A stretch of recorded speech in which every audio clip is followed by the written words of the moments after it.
终于来了！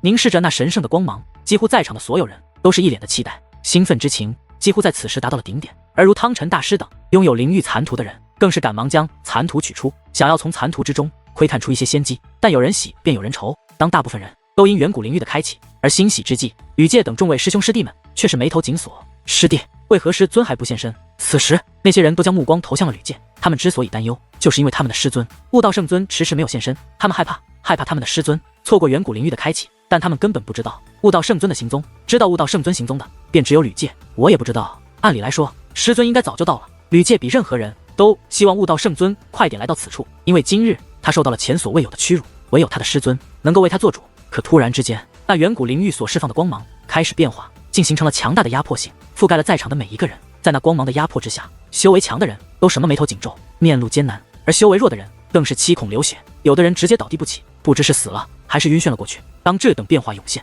人们恍然意识到，这远古灵域与他们所想全然不同。这远古灵域开启带给他们的并非希望，而更像是死亡。眼见情况不妙，有人赶忙起身，想要远离远古灵域，可是刚刚起身便再度飞落而下，大地就好像有强大吸力一样，将他们牢牢地吸附在了地表之上，让他们无法起身御空而行。飞得不行就用跑的，但人们很快发现，居然连跑都跑不动，他们都被那强大的力量所束缚，无论修为强弱都被困在了此地。哪怕汤臣大师、罗陀大师、鬼脸天尊等人也不例外。而最令人感到绝望的是，那股压迫感越来越强，那是死亡的威胁。若是继续等待，他们所有人都会被那光芒所释放的力量活活的压迫致死。怎么会这样？众人慌了，莫说小一辈慌了，老一辈强者也慌了。那等压迫，从外压迫肉身，从内压迫灵魂，那可不是假的，而是真刀真枪的，正在威胁着他们的性命。师尊，怎么回事？为何会有如此恐怖的力量束缚我们？慌乱之下，袁术也是将求救的目光投向了汤臣大师。事到如今，他能指望的便唯有他的师尊了，毕竟他的师尊见多识广，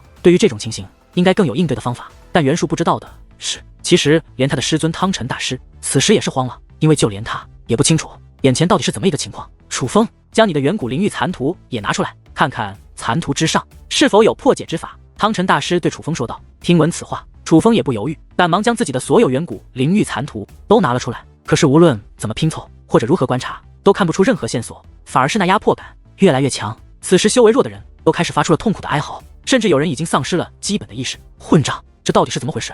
不是戒灵师的传承吗？怎么变成戒灵师的坟场？这里根本就不是传承之地，而是要变成我辈丧命之地。有人发出怒吼，乃是罗陀大师，大名鼎鼎的他，此时竟然情绪失控了，正在大呼小叫。他的怒吼，他的咆哮如雷鸣，似猛兽在天地间肆虐，可却没有任何用处。任凭他本领再大，任凭他是武尊境的强者，可他却也无法逃离此地。按理来说，他这样身份的人根不该这样丧失理智，可仔细想想，这也不能怪他。罗陀大师是一个非常精明的人，眼见着情况不妙，他就第一时间想要逃离此地，可他却发现自己被困住了，不仅无法逃脱，反而遭受了死亡的威胁。不，那并不是威胁。随着时间推移，若无法破开此局，那么他们在场的所有人都将死在此地，唯一的区别就是先死或是晚死而已。连罗陀大师这等人物情绪都开始崩溃，在场情绪崩溃的人越来越多，甚至一些有头有脸的人物都开始哀嚎痛哭。有人在求饶，有的人在怒骂，有的人甚至服用禁药增强力量，想尽办法摆脱那束缚，可却没有用。任何办法，任何行为都没有用。眼见着残图寻找不出破解之法，楚风开始运用天眼观察着远古灵域，甚至楚风还拿出了天师符尘，想要借用这件宝物来给予自己一些指点，但是没有任何用处。楚风无论用怎样的手段，都看不破眼前的局面。远古灵域地底深处释放而出的光芒，依然笼罩了这片天地，所有修武者与戒灵师都被困在当中。那光芒依旧神圣，用肉眼望去，简直如同天界照射而来的光芒。可偏偏眼下，被那光芒所笼罩之地，却都散发着无法破解的杀机。在此之前，任何人都没有想到，他们期盼已久的远古灵域，竟会成为他们丧命的坟场。弱小被困在此处，所有人能够感受到的，除了那光芒的强大，自然也是他们的弱小。难道说，这传承真的强大到了我们连踏入其中的资格都没有的地步吗？看着那光芒，楚风开始若有所思。其实在场的所有人都还在远古灵域之外，没有人敢踏入其中，但哪怕没有踏入其中，却也都遭受到了死亡的威胁。这种感觉就好像是在说，他们这些人连挑战那远古灵域传承的资格都没有一样。这是何其的讽刺！一群鼠辈也想得到老夫传承。然而就在此时，忽然有一道苍老的声音自远古灵域的中心区域响起，那声音不仅苍老有力，更是散发着古老的气息，是那种只听声音都能察觉到此人实力极强的感觉。大人，我们无意冒犯，还请放过我们。当那声音响起，人们就像抓到了救命的稻草，不少人开口求饶，甚至有人磕头作揖。他们已经不想得到传承，只想尽快离开这个危险的区域。但对于那些求饶的人，那古老的声音却没有任何回应。不过那古老的声音也并未就此消失，没过多久，那古老的声音便再度响起，而这一次他的话语终于让人们紧张的心情得以有了一些缓解，人们看到了一丝希望。我给你们一个机会，但能否把握还要看你们自己。此话落下，远古灵域的方向大地彻底碎裂，光芒也是越发强横。那等强烈的光芒就仿佛远古灵域的大地深处藏着一颗太阳一般，在那光芒的笼罩下，许多人哪怕闭着眼睛也是感觉痛苦。就连楚风这等掌握天眼的人也不敢直视那光芒，而是闭着眼睛，甚至转过头去，以此来躲避那光芒。但很快，那强烈的光芒开始减弱，减弱之后，人们也是得以继续直视远古灵域，只是再度观望。所有人都是一惊，在远古灵域之上，竟然凭空出现了2座大阵。这2座大阵一模一样，其中更是有着无数小阵，阵中也是蕴藏山川河流。与其说是阵法，倒也不如说那是2个世界。但仔细一看，那可不是寻常的阵法，那更像是2座棋局。只是这到底是怎样的一个棋局，在场的任何一个人都分辨不出。要我们破局吗？破局就能活着离开？想到这里，无论是汤臣大师还是鬼脸天尊，所有强大的戒灵师都开始施展出各自最强的观察手段，去观察那2座阵法。所有人都想要尽可能的找出破阵的方法，只是奈何他们的观察手段尽皆是无效，他们都看不穿那阵法当如何破解。就连汤臣大师这等存在也是无可奈何，甚至他们都不知道那2座阵法到底是什么样的存在。该死，这到底是什么鬼地方？无力，这种无力几乎充斥在所有人的心中与身体。要知道，除了悟道圣尊以及圣光一族那位没有出现外，这里几乎汇集了圣光天河最强的戒灵师们。可是这些声名显赫、实力滔天的戒灵师，面对眼前的阵法，尽皆是无能为力。那种感觉就好像他们一身武艺皆是被废，根本无力对抗眼见的威胁。看来是天要亡我们啊！无力之后，有人开始绝望，他们都觉得他们就要死在这里了。可突然之间，那远古灵域的中心区域又释放出了特殊的光芒，那是光芒球体，每一道只有鸡蛋大小，此时如雨一般向四面八方飞掠而去。当那光芒球体涌现之后，尖叫与哭声响彻开来，人们惊愕地发现，那光芒球体精确地对准了在场的每一个人，每一道光芒球体都是对着一个人飞掠而去的。人们都觉得他们性命不保，因为无论是用任何手段都无法阻挡那光芒体向他们靠近。终于，那光芒体都来到了众人的面前，可人们担心的一幕并没有发生，那些光芒球体全都落在了众人的身前，便停了下来，并没有伤害众人之意。看着眼前的光芒球体，人们一脸茫然，不明白眼前这到底是什么一个情况。就在众人不解之际，那道古老的声音则是再度响起：现在就是你们决定命运的时候，你们身前的光就是你们选择命运的机会，将意识投射其中，便可以进行选择。那古老的声音说道：你要我们选什么？汤臣大师凝声问道。而他这句话其实也是在场的所有人想问的话，选出2个人。那古老的声音说道：选出2个人做什么？众人纷纷问道：选出2个，你们觉得能够破开那棋盘的后辈，他们2个将代表你们所有人来破阵。若是这2个后辈有其中1人能够破开棋盘，那么你们所有人便都可以脱困。可若是这2个后辈都无法破开棋盘，那你们都要死。那古老的声音说道：选择2个后辈，只有后辈吗？为何是2个？我们的性命难道要交给他人？此时众人心中有着许多的疑虑与不解，但却没有人会去纠结这些，而是快速地将他们的意识投射到那光芒球体之内。他们已经开始做出了选择。几乎与此同时，楚风的周身开始散发出光华，没有任何预兆，没有任何提示，那光华自楚风体内释放而出，如同铠甲一般覆盖了楚风周身。除了楚风之外，还有2个人的身上也出现了楚风这样的变化，那便是于婷和吕介。可无论是于婷还是吕介，他们身上所释放的光芒都没有楚风那么强横，甚至于婷的光芒还远不如吕介。人们都在第一时间做出了选择，后辈之中选出2个人的话，楚风成了他们的第一选择。至于吕介，虽然败给了楚风，可他这么多年得到的名声还是让他得到了大家的信任。而于婷虽说也有人对他寄予厚望，但终究只是极少数。这承载了所有人生死命运的2个名额，最终落在了楚风与吕介的身上。2座棋盘内容相同，你们2人各入1个。2位开始你们的表演吧。古老的声音再度响起。当那声音响起之后，无论是楚风还是吕介都惊愕地发现，原本也被束缚了的身躯此时竟然可以移动了。不仅身躯可以移动，他们的力量也恢复了正常。楚风少侠，我们的性命可都压在你的身上了，可莫要让我们失望。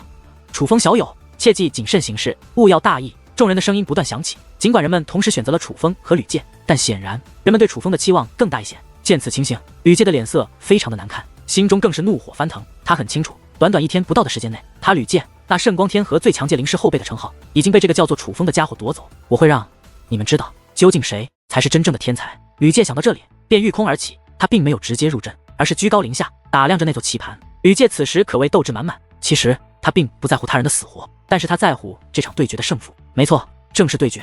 虽然这场对决乃是意料之外，但在吕介看来，这是他证明自己的机会。毕竟所有人的性命都压在他的身上，若是他能够让众人活下去，那他就等于成为了所有人的恩人。那个时候还有谁会质疑他吕介的天赋？所以在他看来，这场对决他只能胜不能输。相比于吕介的耐心观察，楚风则是直接踏入了那棋阵之中。之所以会如此做，乃是因为楚风在此之前已经认真观察过棋阵，在棋阵之外根本就看不出任何端倪，哪怕楚风用尽浑身解数，也是没有任何用处。因此楚风觉得，若想破阵，在外面观察再久都是徒劳，唯有踏入其中，才能一探究竟。果不其然，当楚风踏入奇阵，那奇阵立刻涌现出了变化，在楚风面前出现了一道封锁一切的结界墙壁。虽说此时的楚风已在那由诸多阵法所汇集而成的阵法棋盘之内，此时拦在楚风身前的结界墙壁却是封住了后续所有阵法。楚风被拦住了，只用看的，楚风也能看出，那结界墙壁在此时的他面前就是一座真正的铜墙铁壁。楚风拿那道墙壁没有任何办法，莫说是他，就算是汤臣大师等人出手，也无法将其击碎。不过很快，那墙壁的中心区域出现了2道漩涡，漩涡旋转，很快形成了2道结界门，但那却是2道截然不同的结界门。其中一道散发着血红色的光华，那红色幽暗恐怖，甚至散发着血腥的气味，宛如地狱的入口；而另外一道则是散发着白色光华，白色光华神圣耀眼，只是看着都让人向往。外面的人只能看到颜色，却看出其他，但楚风却是不一样。他身在棋盘之中，立于2道结界门之前，楚风能够感穿2道门的变化。其实2道结界门皆是危机四伏，但是红色的结界门明显更加危险，那种危险的气息扑面来，从楚风的毛孔可以渗透到楚风的内心。楚风根本不用认真观察，都能感受得到那红色结界门的危险。不过楚风并未擅自做出决定，还是运用天眼开始认真观察。之所以这样做，是因为楚风他并不相信结界门带给他的直观冲击和感受，他更相信自己探索出的东西，更相信自己的判断力。经过一番观察之后，楚风却发现那结界门的提示是对的，红色结界门的确更加凶险，至于白色的结界门相对来说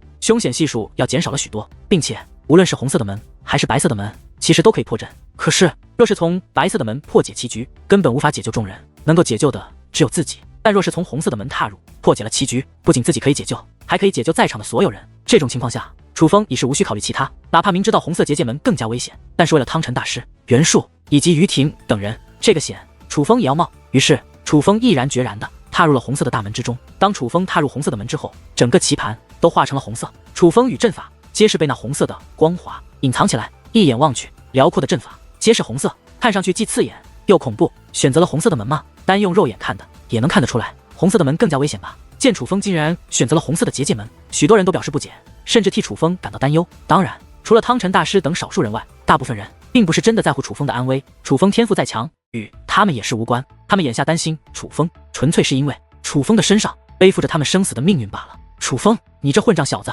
莫要给老夫胡来！你给老子谨慎一点！你死了不要紧，若是害了老子，老子跟你没完！相比于大部分人的担忧，却也有一道愤怒的声音响起，乃是罗陀大师。罗陀大师是一个非常精明的人，他的精明就在于他对宝藏以及机缘的见解与其他人不同。大部分人修武者都遵循着富贵险中求的道理，可罗陀大师则是不然。他若是遇到危险，第一时间就会逃脱。他坚信的乃是只要留得青山再不愁没柴烧，只要人还活着，什么宝藏，什么机缘，什么机遇，日后迟早会再遇到。不过今日他却栽了，他是真的没有想到，远古灵域刚刚开启，他们还未踏入其中，只是站在外面围观，竟也会落入如此险地。当他自己无能为力的时候，他也只能将自己的生死寄托在楚风的身上。他与大部分人一样，选择了楚风和吕介。他这样选并不是因为信任，而是觉得这2个后辈让他们活下去的可能性会更大一些。可眼下楚风的选择在他看来是不正确的决定，所以才会破口大骂，甚至加以威胁。不过他这样的表现也是引起了不少人的不满。罗陀，你喊什么喊？楚风小友有他自己的见解，你就老实的看着就行，说那些废话有何用？汤臣大师很是不悦的说道。就是楚风的天赋，可是连吕介都是不如。说句难听点的，除了修炼戒灵之术的时间多了一点外，只论天赋，在座的没有任何一个人有资格来评价楚风小朋友。他既然做出了选择，必然就是有他的道理。你在这里乱叫有何意义？我们的性命不还是都要靠着楚风小友才能保住？木之仙子也是非常鄙夷的开口了。虽说木之仙子并不像汤臣大师与楚风有着较为亲近的关系，但是作为一个旁观者，他却也看不下去罗陀大师的所作所为了。我是在提醒他，叫他谨慎一点，这不仅仅是为了我自己，我也是为你们好。楚风若是不谨慎，不仅我要死，你们也都别想活。罗陀大师并不承认自己的错误，见此情形，汤臣大师和木之仙子倒也并未与他计较，他们早就清楚罗陀大师的为人。可忽然间，那自远古灵域深处释放而出的光芒有了一丝变化，紧接着人们的脸色便开始变化，很快更是有人发出了痛苦的哀嚎，就连汤臣大师等人的脸色也是变得难看起来。原来是那自光芒之中释放出的压迫性突然变得更为强横，这压迫性怎会变得如此之强？难道说是楚风破阵失败了？众人纷纷猜测起来，破阵未败，若是败了，你们就不会只承受这点压力，但破阵之人若破阵不利，你们也将遭受牵连。那古老的声音再度响起，而这个声音响起之后，人们也终于明白那光芒之中的压迫性为何会突然增加了。原来是因楚风而起，就连楚风都难以应对那棋盘内的阵法吗？人们眉头紧皱，越发不安。虽然选择了2个后辈，但其实楚风才是他们唯一的希望。经过先前楚风与吕界的对决，人们都已经觉得吕界是不如楚风的了。虽然2人的身上都背负着众人的生死命运，可人们却觉得，若是能救他们的话，那么那个人多半就是楚风。若是楚风都无法破开那棋盘，那他们今日可就真的是命要休矣了。看来这楚风也不过如此。然而，相比于旁人的眉头紧皱，吕界的嘴角却是勾起了一抹上翘的弧度。此时的他已是自由之身，他不受那光芒的压迫，也感受不到旁人所感受到的威胁与束缚。但当知道楚风遭遇阻碍之后，他却也是内心窃喜。毕竟楚风是他的对手，楚风的阻碍越大，对他来说便也越利。不过还是要谢谢你这个愣头青。吕界看着那被红色覆盖的棋盘，笑眯眯地说出了这句话。而此话说出之后，吕界也终于动身，落入了那棋盘之中。当吕界踏入棋盘之后，在他的面前也是先出现了一道封锁一切的结界墙壁，紧接着在那墙壁之上也是出现了2道结界门。那2道结界门与楚风之前看到的一模一样，都是一白一红。吕界只是简单的看了看，就做出了他的选择。他选择了白色的结界门。当吕界踏入结界门之后，那座棋盘便立刻有了变化。先前那座棋盘内的所有结界阵法，就连汤臣大师等人都看不懂。可当吕界踏入白色结界门之后，那棋盘内的所有阵法却有了变化。变化之后的阵法，所有人都能看懂。看到这样的变化，人们也意识到了2道门的区别。楚风踏入红色结界门，整座棋盘被红色所覆盖。如今楚风是何状况，那阵法是何模样，人们都不清楚。但吕界踏入的白色结界门后，那棋盘不仅没有遭到遮挡，反而是那一切都在众人的视线之内。最重要的是，那阵法也是看得一清二楚。吕界，听我的，听我指点，你必能破阵。此时罗陀大师开口了，他变得异常兴奋。在他看来，那些阵法他都可以破解，只要吕界听从他的指挥，不仅吕界可以轻松破开整座棋盘，他们所有人的性命也是得以保住。可是任凭他如何说话，吕界却都没有任何回应，这让罗陀大师意识到，他们的话根本就无法传入吕界耳中。虽说他们眼下能够清楚地看到吕界在那棋盘内的一举一动，可是吕界似乎看不到他们，并且也听不到他们的声音。不过令他们欣慰的是，吕界很快就破开了第1座阵法，并且向后面的阵法冲击而去。在这种情况下，人们也是从欣慰转变为狂喜，因为伴随着吕界将第1座阵法破解，那原本已经加强的压迫力便开始减弱，而紧接着伴随吕界将第2座结界阵法破解，那压力则是再度减弱。接下来每当吕界破开1座结界阵法，那结界里就会减弱一些。不过转眼的功夫，那原本让人难以承受的压迫力已经变得可以适应的地步。而最令人欣喜的是，吕界破开那些阵法如切瓜砍菜一般轻松，那个架势哪怕后面的阵法会逐渐变难，恐怕也是无法阻挡他了。在吕界连续破阵之下，那压迫性已是越来越小，甚至除了他们无法移动外，基本上已经感受不到那压迫，更是感受不到死亡的威胁。这让起初对吕界没有抱有太大期望的众人也开始对吕界刮目相看。吕界不愧是悟道圣尊天赋最强的弟子，看来我们能否活下去都要靠他了。厉害，不愧是吕界，这才是我圣光天河最具潜力的界灵师，比那楚风不知强了多少倍。幸亏有吕界在啊，如若不然，那楚风胡乱破阵，必然要将我们害死。是啊，还好我们选了吕界，否则就要被那楚风牵连致死了。哼，那楚风就是一个没用的莽夫，这种人就算再有天赋也是没有用处，根本就走不长远。亏我对他寄予厚望，竟然险些将我害死。此时众人对吕界夸赞不断，但同时也有不少人开始辱骂楚风，这就是人性，他们才不管楚风天赋如何，就算楚风天赋再好，与他们又有多大关系呢？可现在则是不同，他们的性命都绑在楚风与吕界的身上。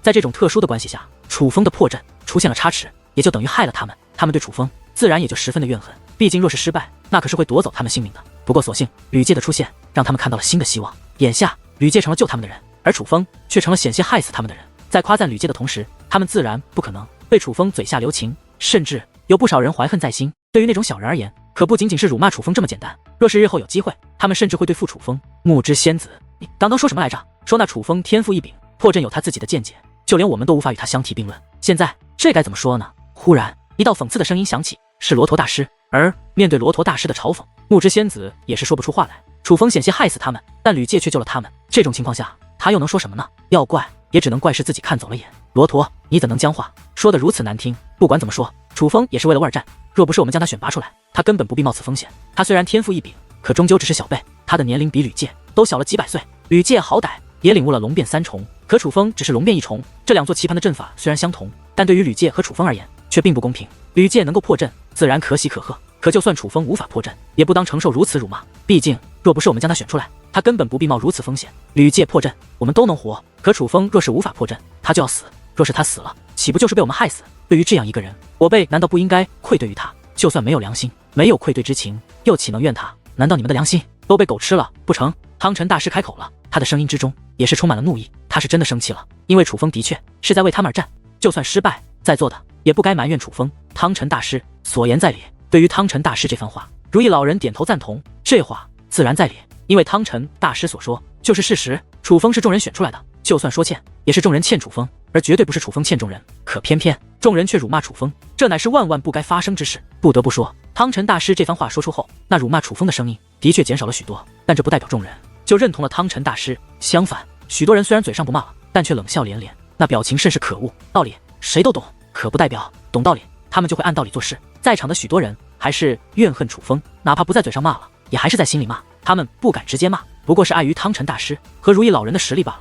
师尊，楚风兄弟他该不会遇到了危险吧？袁术小声对汤臣大师问道。身为楚风的朋友，他并没有丝毫责怪楚风之意，反而很是担心楚风。那古老的声音先前已经给出了提示，让人们知道楚风此刻的情况并不乐观。正因其破阵遇到了问题，所以先前的压迫力才会增强。这远古灵域的力量太强，我等在这里只能任其宰割。莫说我们，就算牛鼻子那老东西或是悟道圣尊来此，也是没有任何用处。我们与远古灵域的力量差的实在太多了，而偏偏楚风他现在所在的棋盘又与吕界有所不同。莫说我们看不到他的情况，就算能看到，也无法预期沟通，根本就帮不到他。现在楚风他只能靠他自己了。汤臣大师说道。在汤臣大师看来，两座棋盘内的阵法应该相差不多，但楚风与吕界的实力却并不相同，这对于楚风来说很不公平。哪怕楚风的天赋他极度认可，可现在可不是靠天赋就能破阵的，而是要靠当下的实力。吕界破阵看似轻松，实际上也是耗费了不少精力。一个连领悟了龙变三重的界灵师都有难度的棋盘，楚风困在其中，自然很不乐观。最后一座阵法了。忽然，袁术的目光变得凝重且复杂。之所以会如此，乃是因为那吕界已经来到了那棋盘最后一座阵法前。吕界一路过关斩将，所向披靡，那棋盘内阵法足有上百座，但在短时间内就被吕界全部破解。哪怕面对那最后一座阵法，吕界只是简单观察，便立即开始破阵。吕界终究还是吕界，当他施展全力之后，他仍是当今圣光天河内最强的界灵师后辈。看着那自信满满的吕界，袁术也是忍不住发出感叹：吕界的实力在此刻展现的淋漓尽致。虽不喜吕界的为人与性格，但对于吕界的实力，袁术却也是自叹不如。吕界一路过关斩将，破解所有阵法，都是手到擒来。此时的吕界不仅自信满满，就连整个人的状态也是如同打了鸡血一般，比正常的情况下更为厉害。在这种状态下，吕界的头脑变得更为清醒，布阵手法也更为精妙。那最后一座阵法虽然非常难破，但是吕界却也在逐渐将其瓦解。终于，那最后一座大阵也被吕界破解开来。而当那阵法破开之后，吕界也终于走出了那座棋盘。当吕界走出棋盘的那一刻，那自地底深处掠出的光芒皆是回到了地底之中。在场的所有人也都是彻底恢复了自由。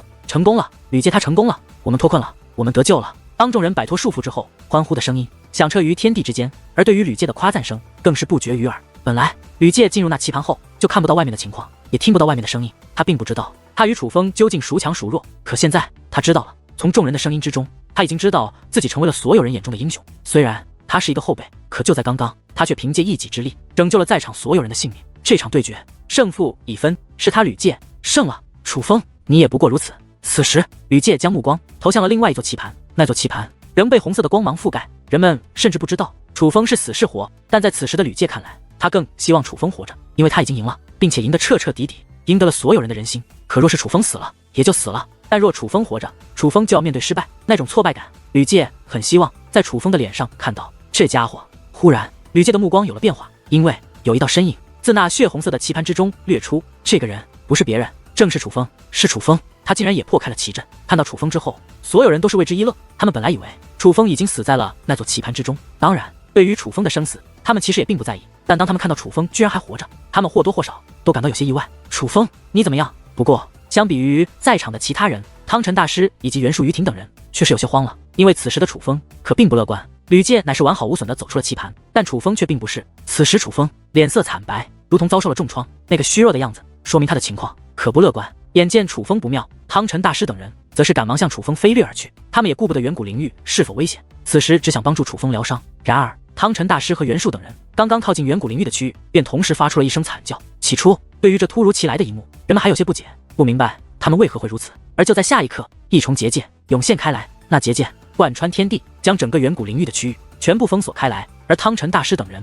此时就站在那结界面前。显然先前汤臣大师等人发出惨叫，正是因为撞在了那结界之上所致。看来现在想进去都是不行了呢。看到那结界之后，人们知道他们已经被拦在了远古灵域之外。虽然摆脱了那恐怖的束缚与死亡的威胁，但他们似乎也是与获得远古灵域传承的机会失之交臂。但汤臣大师却并不担心这些，他更担心的乃是楚风。楚风，你怎么样？汤臣大师大声喊道。前辈，我没事，看到你们安然无恙，我楚风就算负伤也是值了。楚风虽然很是虚弱，可是看着汤臣大师以及袁术、于婷等人，他的嘴角还是扬起了一抹喜悦的弧度，那是发自内心的高兴。毕竟楚风本可像吕介一样选择白色结界门，那样破阵将会极为简单，而楚风选择冒险，为的就是让汤臣大师等人脱困。看到楚风嘴角的笑容，汤臣大师以及袁术等人心中却很不是滋味。若不是因为他们，楚风也的确不会遭遇那样的危险。而最令他们惭愧的是，他们只知道楚风遭遇了危险，但却并不知道楚风在那红色的棋盘内所面临的危险究竟是什么。可谁曾想，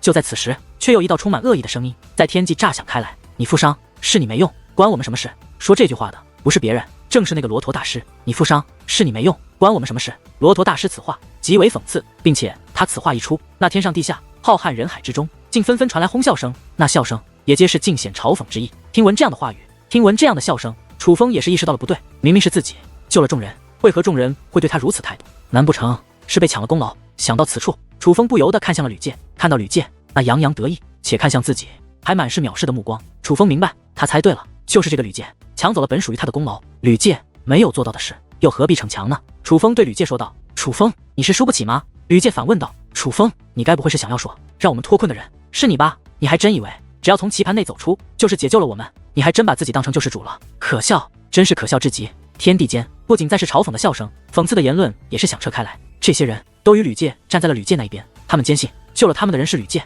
而楚风不过是一个跳梁小丑罢了。都给我闭嘴！楚风为我们而战，你们有何资格羞辱于他？汤臣大师勃然大怒，直接将那威压释放而出，欲要压制在场的所有人。只是那威压刚刚释放而出，便被两股同样强横的威压给挡了下去。这一次对汤臣大师出手的，可不仅仅是鬼脸天尊，还有罗陀大师。他们二人同时以威压挡住了汤臣大师的威压后，那久久没有开口的鬼脸天尊竟也开口：“汤臣，我们的确选出了楚风，但他大可以不进入那棋盘之中，选他出战是我们的选择，但进入棋盘是他自己的选择。他选择进入棋盘，可不是为了我们，而是为了他自己。他有私心，他想活命，这没有任何问题。可他先前破那棋盘，却也背负着我们众人的性命。他的肆意妄为，害他自己受伤，那是活该，但却害得我们受苦，这就是不该。若不是吕介少侠破开了另外一座棋阵，我们可能就被这楚风害死了。一个险些害死我们的人，我们骂他几句本就没有问题，更何况他还想要抢走吕介少侠的功劳，如此卑鄙无耻，难道还不允许我们骂他？难道就因为他天赋好，我们就要忍让他？这是哪来的道理？”鬼脸天尊这番话极为响亮，莫说这远古灵域周围，就算距离此地较远的地方，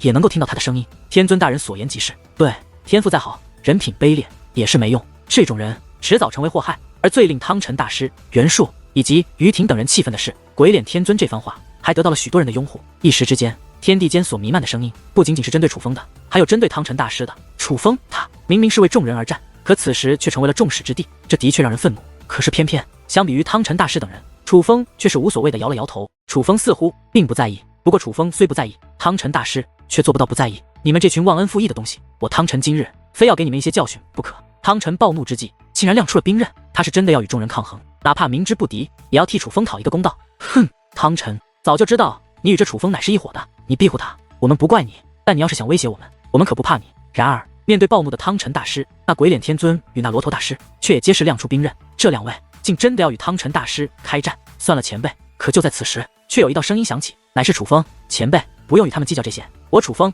踏入那棋盘之中，本就不是为了这些人的安危，我为的只是你们这些我所在乎之人，见你们安然无恙，我楚风也就觉得一切都值了。楚风说这话的时候，嘴角还挂着淡淡的微笑，他的笑容可不像是伪装的，他是真的没有受到那些人的恶言恶语所影响。师尊，算了，若是您出了什么差错，谁来保护楚风兄弟？与此同时，袁术也是在暗中传音劝他的师尊。虽然他知道他的师尊汤臣大师本领滔天，可是面对鬼脸天尊与罗陀大师两个同境界的存在，他师尊必然会吃亏。至于汤臣大师，虽然心中怒火中烧，可是想一想袁术所说的话，倒也不无道理。他现在在这里，可不仅仅是他一个人，他还要担负着保护袁术、于婷以及楚风的重任。楚风已经得罪了吕介，若是他出了事情，吕介那些人绝对不会放过楚风。虽然很是不甘，但权衡利弊之后，汤臣大师还是收起了兵刃。见此情形，那鬼脸天尊和罗陀大师倒也没有继续追究。虽然他们的脸上挂着胜利般的得意，可他们却也是收起了兵刃。终究他们也是不想与汤臣大师硬碰硬的。真是厉害，这么多人骂你，你居然不受影响。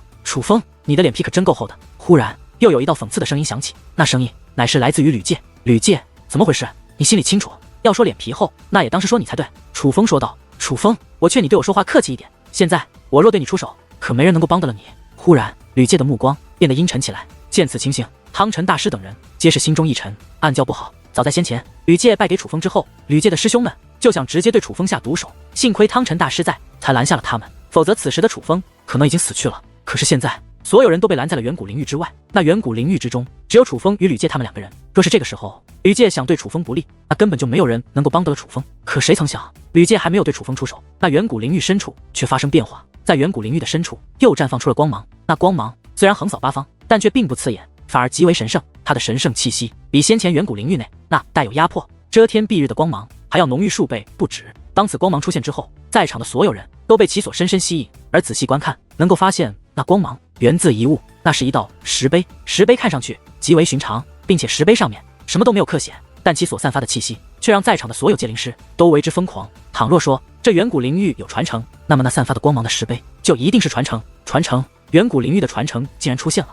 看到那石碑，许多人都是脸色大变。经过先前的经历，他们本以为远古灵域的传承不可能会出现了，因为他们似乎都没有资格得到那远古灵域的传承。但现在那石碑的出现却让他们改变了想法。只是越是认定那石碑是传承，人们便越发的懊恼，因为他们此时都被拦在了那远古灵域之外，他们就算想夺得这传承，也是没有任何的机会。现在有机会夺得传承的就只有两个人，那就是身在远古灵域之内的楚风与吕介。忽然，远古灵域之内有一道身影飞掠而起，直奔那石碑而去。此人乃是吕介。然而吕介还未靠近石碑，便被无形的屏障给挡了下来。有结界，吕介意识到前方有结界，是无形的结界挡住了他的去路。于是他开始运用诸多手段，想要破解那结界，但却没有任何用处。莫说他无法破解那结界，他就连让那结界显现真身的能力都是没有。居然连吕介他也无能为力吗？该不会说我们还有机会吧？眼见着在远古灵域之内的吕介竟也无法靠近石碑，罗陀大师、鬼脸天尊等人的眼中又燃起了一抹希望。他们觉得也许他们还有机会夺得那传承，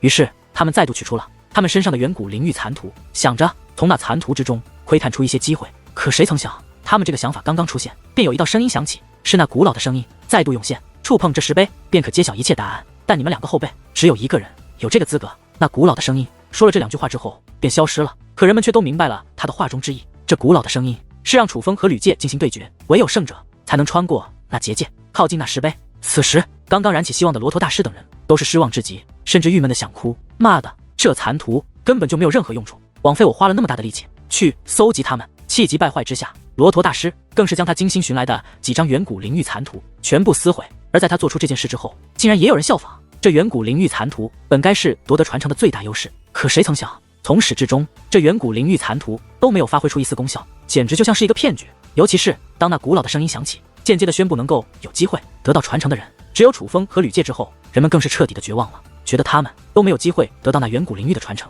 这种时候，那远古灵域的残图自然就没有任何用处。不过当大部分人都感到憋屈甚至愤怒的时候，却也有人为之狂喜，那便是悟道圣尊的众多弟子们。而其中最为高兴的便属吕介，让他与楚风进行对决，这简直就是一场毫无悬念的对决。毕竟他若不让着楚风的话，凭借他的实力，楚风根本无法与他抗衡。楚风，别说我吕介欺负你，你现在自己离开这远古灵界，我今日可以不计较你先前对我的不敬。吕介对楚风说道，他并没有借此机会选择直接对楚风出手，反而是选择放过楚风一马。之所以这样做，并不是因为这吕介心善，相反，正是因为他内心狠辣。在他看来，若是直接杀了楚风，那反而是便宜了楚风。他就是要让楚风痛苦的活着，不停的践踏楚风的尊严，让楚风这一辈子都活在他吕介的阴影之下。不好意思，我今日来此就是为这传承而来，若是想要我退出，只有一个办法，那就是你来击败我。楚风对吕介说道。而楚风此话一出，莫说吕介感到意外，几乎所有人都感到意外。这楚风是疯了吗？他就算天赋再强，也只领悟了龙变一重，他们凭什么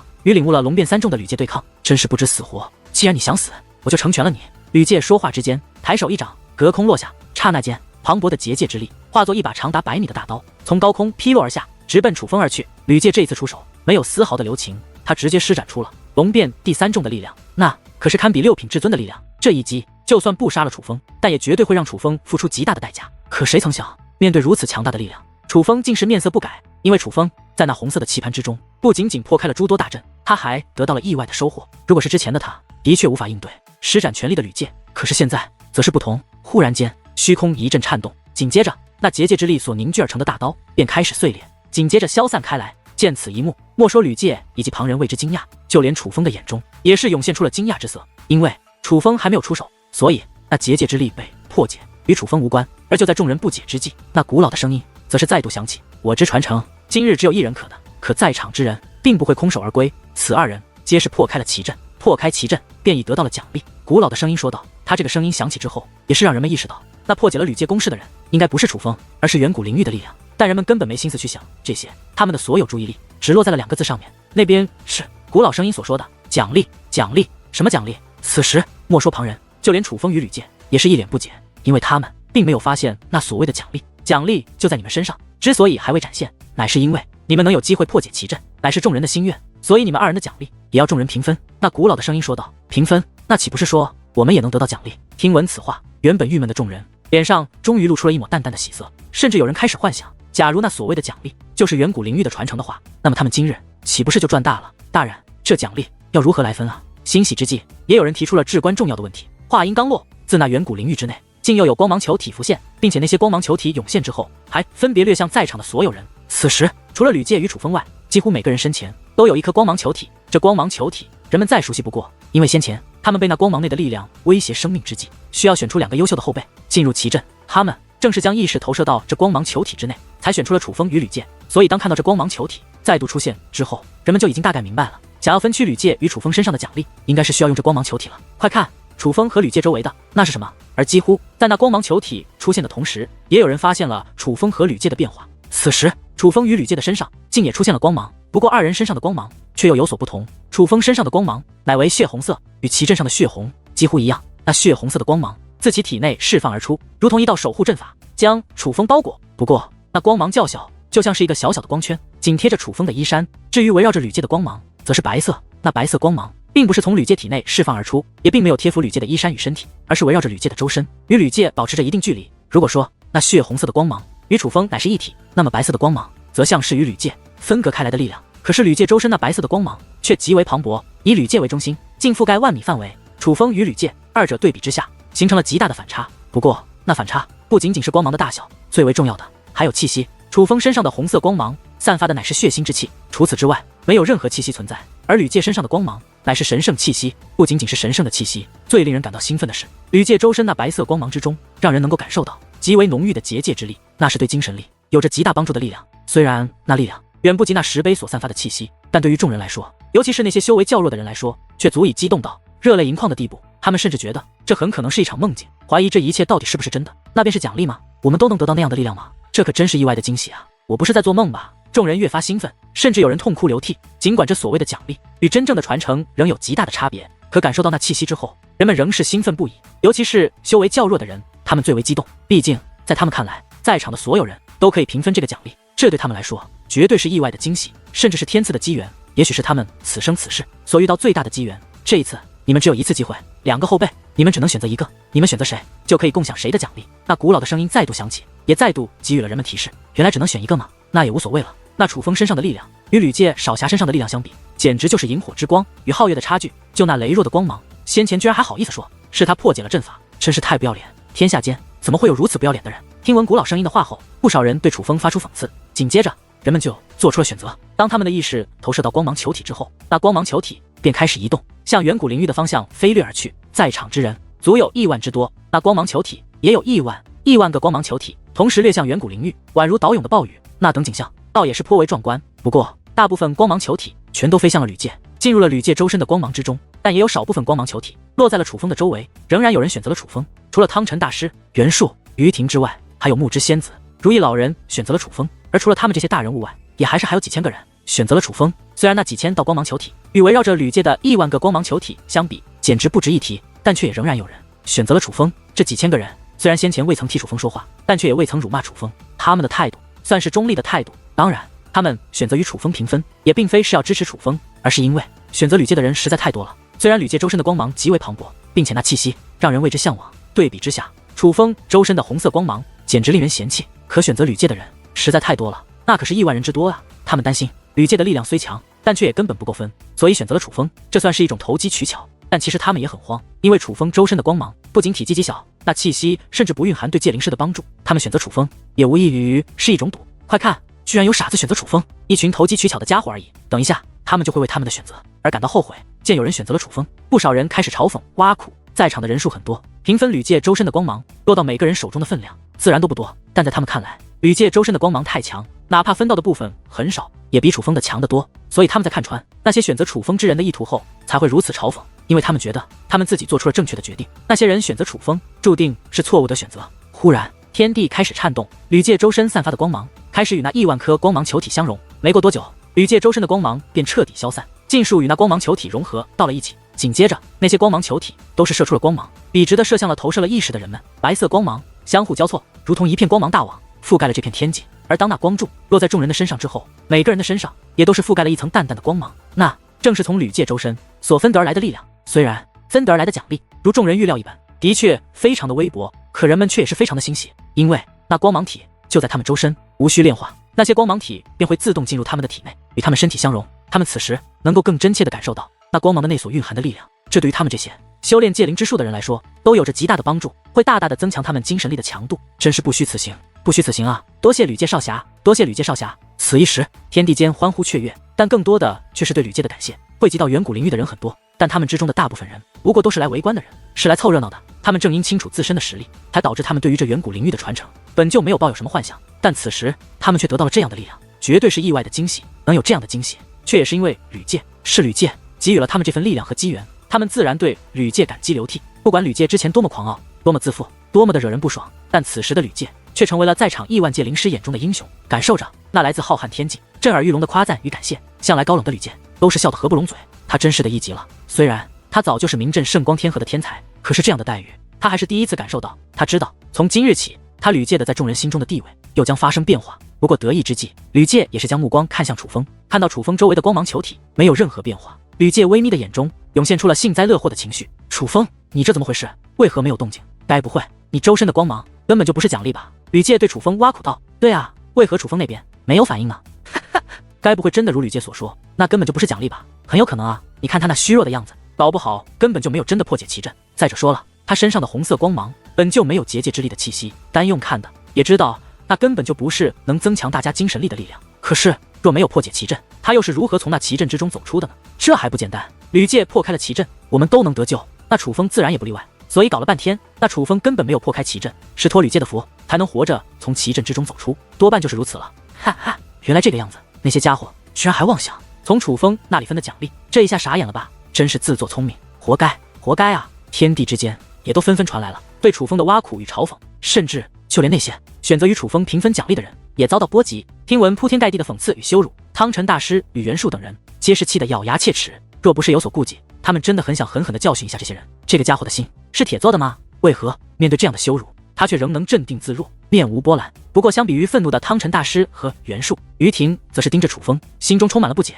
他发现从始至终，楚风都没有因为这些人那难听的话而感到愤怒，他居然又笑了。忽然，于婷的眼眸放大，眼中的金色也是更浓。楚风笑了，但这却已经不是楚风从奇阵走出后第一次笑了。诸位，感谢你们对我的信任。虽然我楚风闯那奇阵并不是因为你们，但只凭你们对我的信任，你们也有资格获得一些奖励，而这就是我楚风对于你们的奖励。楚风大声说道。他这番话明显是对那些选择了与他平分奖励的几千人说的。这个家伙在说什么？他疯了不成？他居然还在妄想分给其他人奖励？难道他还不知道他身上的红色光芒根本就不是远古灵域给予的奖励吗？然而对于楚风这突如其来的一番话，那些正在羞辱楚风的人嘴脸则是变得越发讽刺。此时的楚风在他们眼中已经不再是之前那个耀眼的妖孽及天才，更像是一个跳梁小丑。之所以会有如此变化，乃所以因为吕界给予了他们好处，而楚风却险些害死了他们。不过对于这些声音，楚风却依旧不予理会，就像听不到一般，反而是闭上了眼睛。突然楚风睁开了眼眸，与此同时楚风衣衫舞动，紧接着楚风周身的红色光芒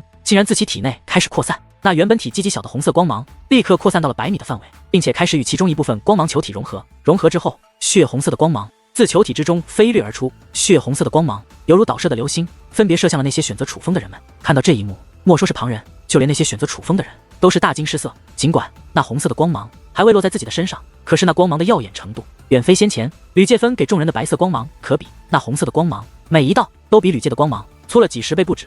然而这还只是开始，当那红色的光芒落在众人的身上之后，人们才是真的被惊到了。原本看上去并无结界气息的光芒，在落在众人身上之后，竟然开始散发出了极为浓郁的结界气息。那气息比吕界那白色光芒浓郁了几十倍都不止。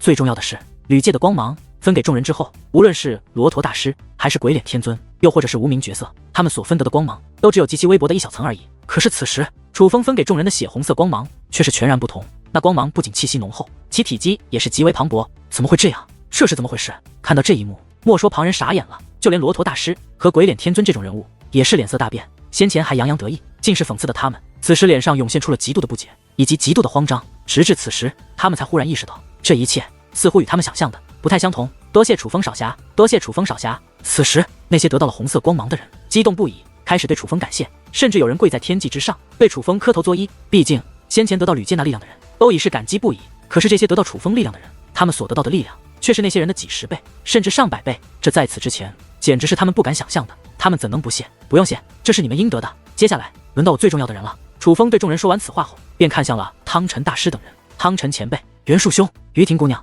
我楚风踏入那奇阵，为的就是你们。但若不是你们，我也不会遇到如此机缘。你们理应得到这些。楚风对汤臣大师、袁术以及于婷说完这番话后，又看向了木之仙子与如意老人，因为其他人都已经分得了楚风的奖励，但是他们几个人却还并没有。至于木之前辈和如意前辈，你们如此相信我，我楚风也理应报答。楚风此话落下，便再度闭上眼眸，紧接着自其体内又释放出了更为磅礴的红色光芒。那红色光芒远非先前可比，覆盖面积竟达数万米，比之先前吕界先前周身光芒总和还要浓郁数倍。紧接着，那些红色光芒全部融入仅剩的几个光芒球体之中。下一刻，那光芒球体便并射出红色光芒，分别向汤臣大师、袁术、于婷、木之仙子等人飞掠而去。那光芒之汹涌，连虚空都被照成了血红之色。而当那血色光芒落在几人身上之后，莫说于婷和袁术大为吃惊，就连汤臣大师和木之仙子都是欣喜若狂。这力量怎会如此强横？感受到那力量，就连木之仙子、汤臣大师这等人物都是激动不已，而旁人更是羡慕得目瞪口呆。那红色光芒与先前一样，落在汤臣大师等人身上后，再释放出他真正的力量，那浓郁的气息简直超乎人们的想象。这虽不及那10倍，但却也是非常厉害的传承，对于界灵师来说将有着极大的帮助。楚风小朋友，你可真是给了本仙子一个天大的惊喜，今日算是本仙子欠了你一个人情了哦。木之仙子原本选择楚风，其实一方面是与罗陀大师等人斗气，另一方面也是想赌一赌，但却没有想到却得到了如此回报。身为界灵师的他非常清楚，这红色光芒将带给他多么巨大的帮助。这红色光芒若是彻底与他身体相融，他的界灵之术并不会立刻突破，但是会对他的精神力进行全面提升。这种帮助是对于最基础的帮助，会对他日后界灵之术的修炼起到极大的帮助。原本他以为他这辈子可能都无法领悟到龙变第5重的力量了，毕竟他已经活了万年之久，是一个老太婆了。可现在他觉得他必然可以领悟龙变第5重，是必然，而并非是可能。这也是他为何如此感激楚风的原因。为何会这样？为何楚风那红色光芒会具有如此强的力量，并且为何他能够自己掌控，分给多少人这力量？此时